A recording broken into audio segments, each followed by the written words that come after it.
While my wife was away on a business trip, the kids and I decided to surprise her. But welcome to my YouTube channel.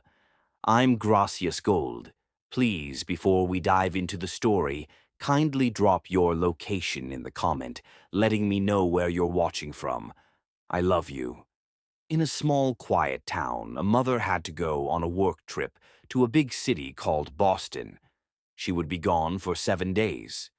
Her two children, a 12-year-old girl named Lily and a 9-year-old boy named Ben, stayed at home with their father, Mr. Thomas. One evening, while folding their clothes, Lily asked, "Dad, how many days will Mom be in Boston?" Mr. Thomas answered, "7 days. She's working with a very important person." Ben stared at the cake sitting on the table. "If we bring her cake, will she like it?" he asked. Mr. Thomas gave a small smile. "She will. We can also bring flowers, and we can make a video to surprise her. It will make her happy." Mr. Thomas already had a secret plan. He had booked a hotel room in the same building where his wife, Mrs. Sarah Thomas, was staying. He picked a room 3 floors below hers. He planned for all three of them to arrive around noon, knock gently, give the gifts, film a short video, and then leave. Lily looked worried. "Mom doesn't really like surprises," she said. Mr. Thomas nodded. "That's true, but this time is different. We won't stay. Just 1 minute, that's all." Ben asked, "Will she laugh?" "She might even cry," Mr. Thomas said. The kitchen glowed with warm lights. The chairs creaked as the children got up to prepare. Lily picked up the old camcorder. "I'll film her surprise. I want to see her smile." Ben ran to check the cake in the fridge. "I'll carry the cake tomorrow," he said. Mr. Thomas looked at the clock. It was almost night. He booked train tickets for early morning. The plan was set. There could be no mistakes. Early the next morning, Mr. Thomas and his two kids, Lily and Ben, boarded a fast train. They sat by the window in standard class. Ben held the cake box carefully on his lap. He dozed off a few times, but never let go of the cake. Lily listened to music through her headphones. She was also writing a short intro for their surprise video. Mr. Thomas checked his phone. The last message from the mother said, "Busy all day, meetings from early morning. Can't take calls. Email if needed." He moved the message to a private folder. Then he opened their family photo album. Most photos had been taken by him. In each one, the children were smiling. The mother, however, was always looking away, typing on her laptop, talking on the phone, or just giving a polite smile. None of them showed true closeness. "Dad," Lily said, looking up, "are you sure Mom is staying at that hotel?" "Yes," Mr. Thomas replied. "She told me she's in room 802, 8th floor." Ben blinked. "Are we allowed to go to her room?" "We won't go inside," Mr. Thomas said. "We'll just knock. If she's there, we give her the cake, the flowers, film the video, and leave. If she's not, we'll leave the gifts by the door." Lily paused. "Remember Mom's birthday last year? You made that long video?" "Yes." "She didn't cry. She said it was too much." Mr. Thomas gave a short laugh, but his throat felt tight.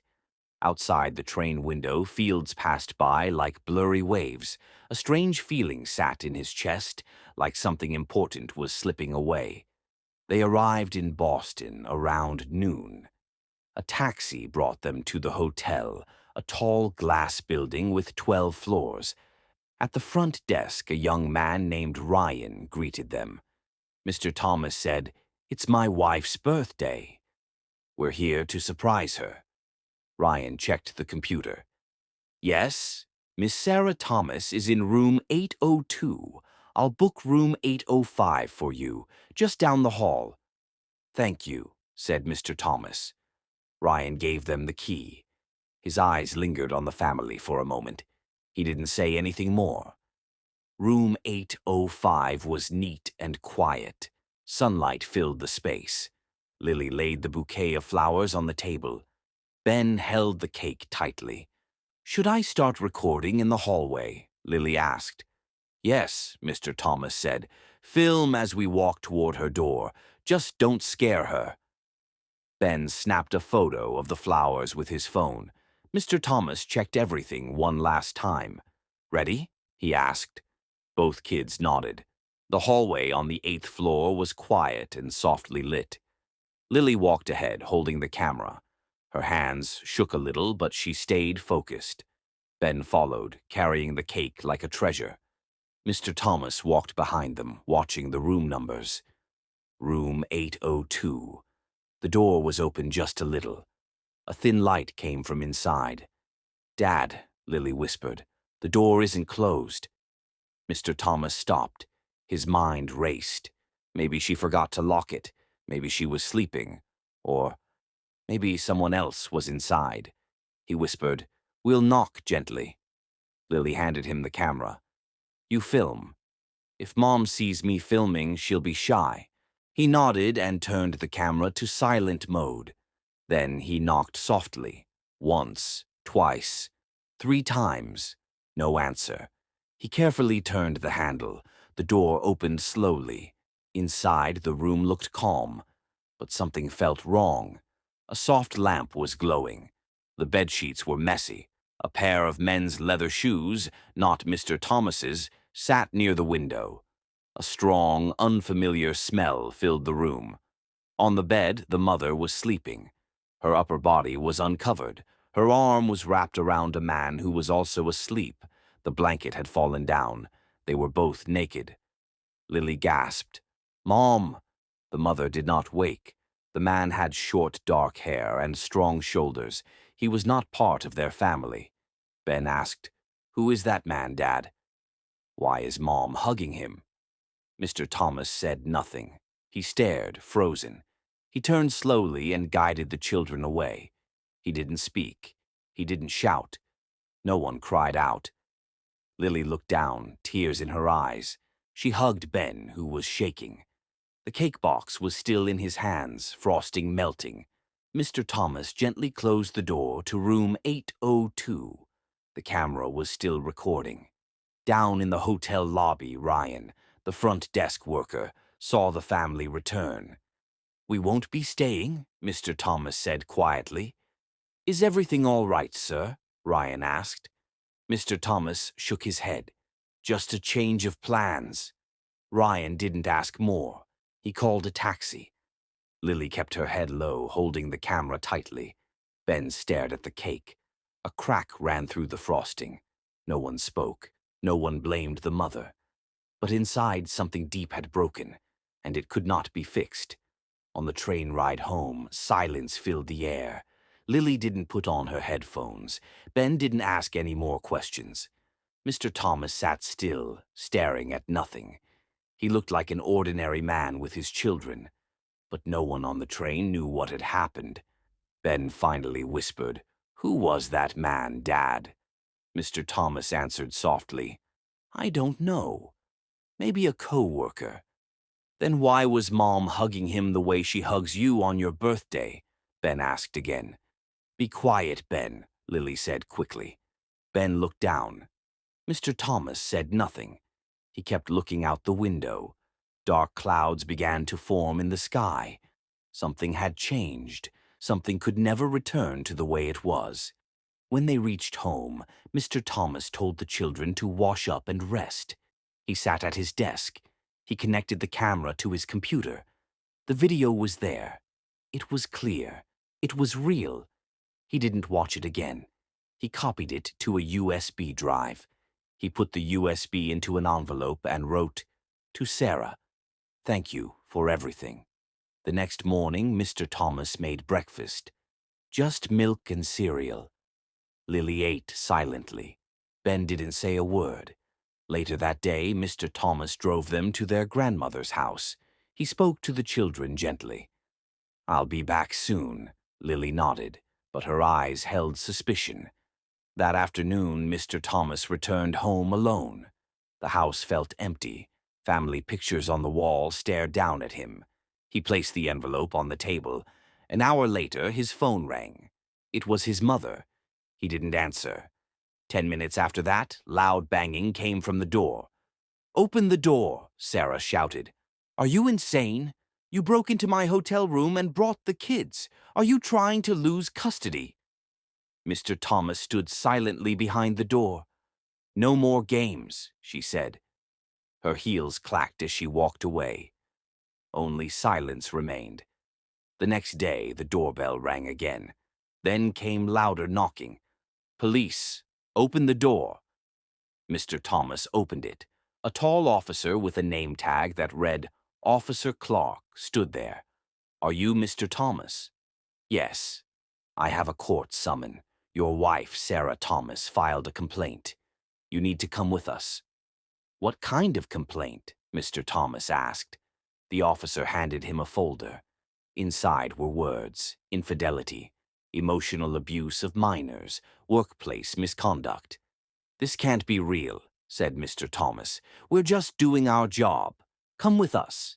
Mr. Thomas turned back, took one last look at his house, and followed them to the car. He sat in the back seat, stiff and quiet. He whispered, "She cheated.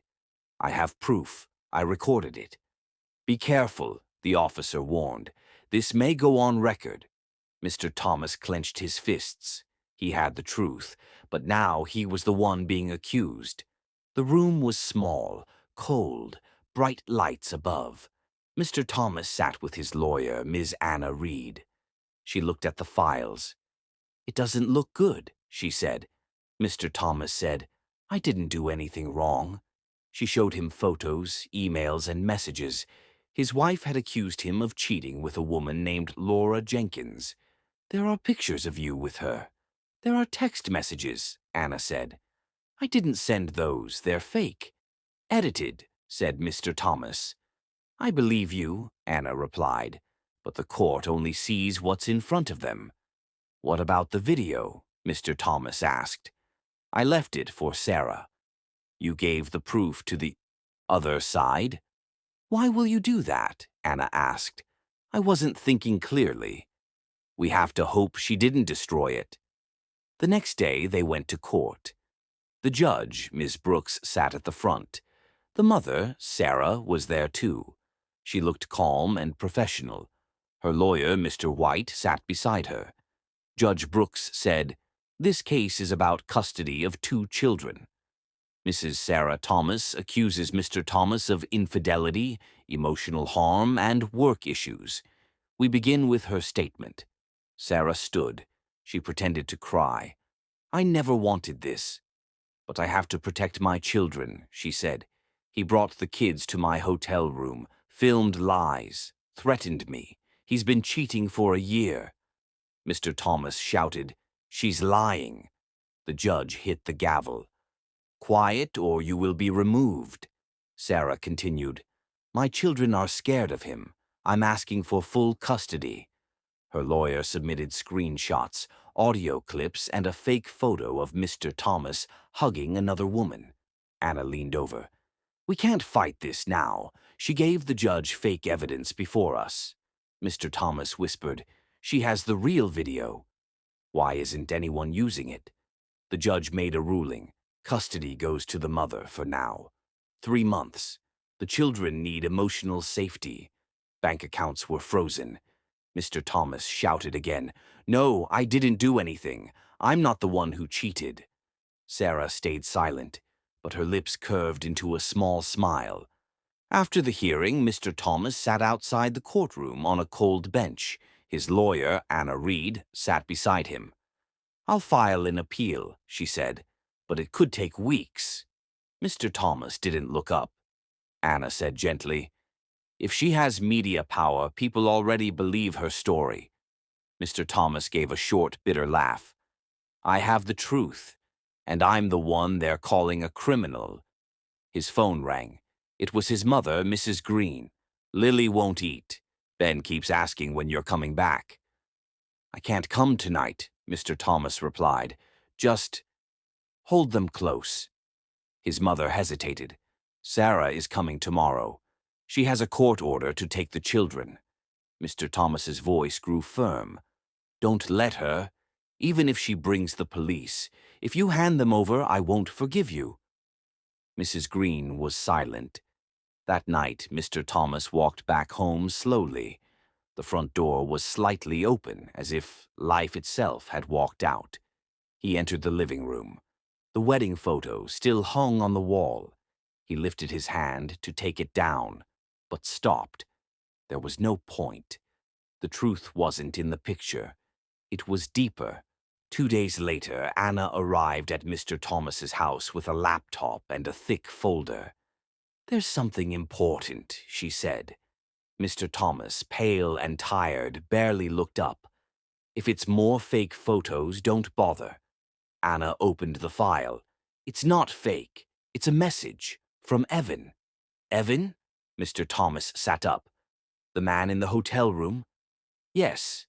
Evan Miller, Sarah's employee. This is a leaked draft email from Sarah to her lawyer.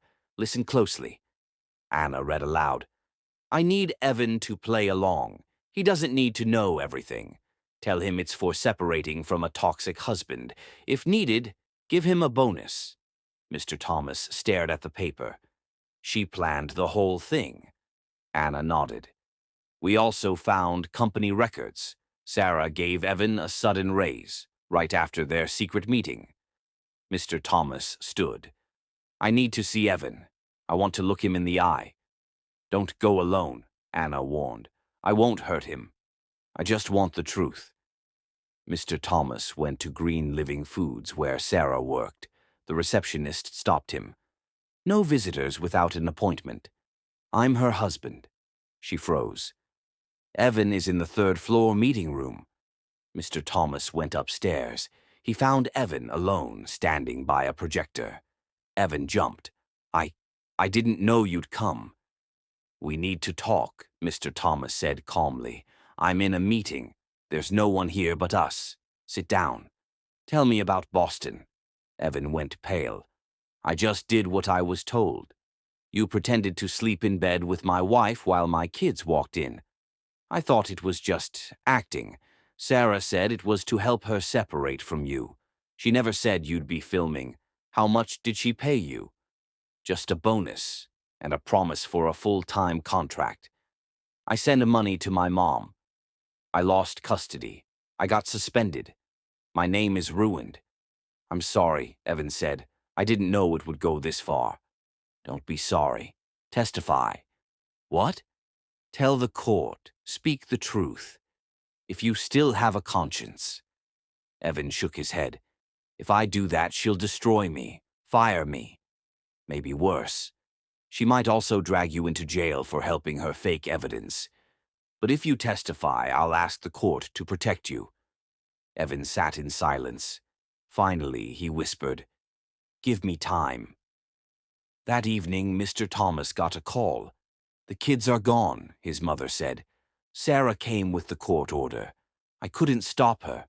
Mr. Thomas didn't cry. His shoulders trembled. "They weren't happy," his mother added. "Lily didn't even look at her. Ben asked me, 'Did Dad do something bad?' Mr. Thomas replied, 'This can't go on.'" The next morning, Anna called with news. Evan agreed to testify, but he wants legal protection. "Move fast," Mr. Thomas said. "I won't let my kids stay with her one more day." But then the media struck. On a parenting forum, someone called Brave Mom 1984, confirmed to be Sarah, posted, "I'm a single mom. My husband cheated. He yelled at the kids every night. I had no choice but to leave." The post went viral. Thousands of comments praised her. Hate poured into Mr. Thomas's inbox. "You're a disgrace. Get out of our town. Men like you belong in prison." Even his job suspended him. The streets whispered behind him. He deleted his Facebook. His photos were turned into memes. One showed him holding Ben with the words, "Smiling monster." That night, his mother called again. "Some parents came to the house," she said, trembling. "They say you're dangerous." Mr. Thomas hung up and collapsed. He couldn't breathe. The weight was too heavy. That night, Mr. Thomas drank for the first time in 10 years. He stopped taking alcohol in a long time. He opened the hotel video again. His wife, Sarah, and Evan, asleep, unclothed, his children standing in the doorway, confused. He watched it again and again. The third time, his finger hovered over the delete button. "What's the point?" he whispered. "No one cares about truth." He reached for the bottle of sleeping pills. But then, a ping, a message on the family tablet from Lily. "I can't sleep. Ben can't either. Just wanted to say, I believe you, Dad, and I'm waiting to come home." The bottle dropped from his hand. He didn't cry, but something in him lit up. Not hope, but a thread. A reason to stand again. The next morning, Mr. Thomas called Anna. "Send everything," he said. "All of it. We blow this wide open." Anna responded calmly. "I already started." Evan signed a notarized statement. "We have the emails, the bonus records, the media plan, even an audio clip of Sarah saying, 'Make me look like a widow.'" Mr. Thomas nodded. "This time I won't stay silent." Anna asked, "Are you ready for court tomorrow?" "Yes," he said. His voice was steady. That night, Anna sent him one last message. "Evan just found old texts from Sarah. This will end everything." In the screenshots, Sarah wrote, "Leave the door open. I'll turn the AC on. He'll think the hotel forgot to close it. Just pretend to sleep. If his kids see us together, even better. More impact. If he records, I'll say it's fake. Don't worry, I control the story." Mr. Thomas stared at the messages. His eyes burned, not with grief, but with truth. "Save it," he said. "We release everything tomorrow." The next morning, the city courtroom was packed. Some reporters sat in the back. No cameras were allowed, but everyone was watching. Sarah arrived first. She looked calm and neat, but this time her eyes weren't so steady. Mr. Thomas entered next. He didn't look at Sarah. He looked at the judge. Judge Brooks was already seated. Her eyes were sharper than before. Anna stood and addressed the court. "Your Honor, we have new evidence. It shows that the plaintiff, Sarah Thomas, created a false scene to destroy Mr. Thomas's reputation and take the children." Judge Brooks asked, "Do you have proof?" Anna nodded. "Yes, please look at the screen." She turned on a large monitor. The hotel video played. Sarah in bed with Evan. Lily's voice. "Dad? Mom?" Then came an audio recording. Sarah's voice. "I don't need him in jail. I just need the public to hate him. I want to be seen as the single mother who survived." The courtroom was silent. Judge Brooks sat back in her chair. "That voice is familiar," she said. Anna continued. "We also have Evan's signed confession. He says the scene was planned by Sarah." Sarah stood. Her voice shook with anger. "Lies. He's just a bitter employee." Judge Brooks said, "You will have your chance to speak." Anna then submitted the text messages. Sarah said nothing. Her face turned pale. Then, finally, Mr. Thomas stood. "I used to think staying silent meant I was strong," he said. "But silence let lies grow. I never wanted my kids to see me shouting in court. I just wanted them to remember I never gave up." Judge Brooks was quiet for a moment. Then she spoke clearly. "This court suspends all earlier rulings. Temporary full custody is granted to Mr. Thomas. A criminal investigation will begin against Mrs. Sarah Thomas for defamation, tampering with evidence, and psychological harm to minors. Mrs. Thomas is not allowed to contact the children for the next 12 months. Sarah shouted, "No! I'm the one who suffered. This is a mistake." But no one listened now. Judge Brooks ended the session. Mr. Thomas sat down. For the first time, he felt calm. Anna leaned over and whispered, "We did it. L. As Mr. Thomas walked outside the court, his phone buzzed, a message from his mother. "The kids are waiting. I made your favorite fish. Come home." Another message came from Anna. "The media is changing sides. A reporter wants to talk. She's calling you a symbol of truth." Mr. Thomas smiled just a little. For the first time, it felt real. That afternoon, he walked into his mother's home. Sunlight filled the room. Lily and Ben sat at the table. The door opened. Ben jumped up. "Daddy!" he shouted, running into his arms. Lily stood slowly. She walked up and hugged her father tightly. She whispered, "I knew you didn't do anything wrong." Mr. Thomas held them both close. Mrs. Green stood behind them, eyes full of tears, but smiling. "I made the fish. Tonight, no leftovers." "Yes, ma'am," Mr. Thomas said softly. That night, they sat around the table. The light was warm. Lily talked about school. Ben asked if they could go on a camping trip again. Mr. Thomas just smiled and listened. That was enough. After dinner, when the kids were asleep, he called Anna. "I wanted to say thank you." "You don't need to," she said. "But you're the first person who reminded me why I became a lawyer." "Me? I was the most hated man in town for a month." "No," Anna said. "You were the father who waited, stayed calm, and chose truth over revenge. That's why you won." Mr. Thomas said nothing, but for the first time in months he felt something peaceful. 3 days later, a news program aired. This time it wasn't Sarah, it was Mr. Thomas. The host, Lily Adams, introduced him. "Once called a cheater and a monster, Mr. Thomas has been fully cleared. Today he speaks." "Why didn't you speak earlier?" she asked. Mr. Thomas said, "If I spoke too soon, people would call them excuses." So I stayed quiet, but silence was used against me.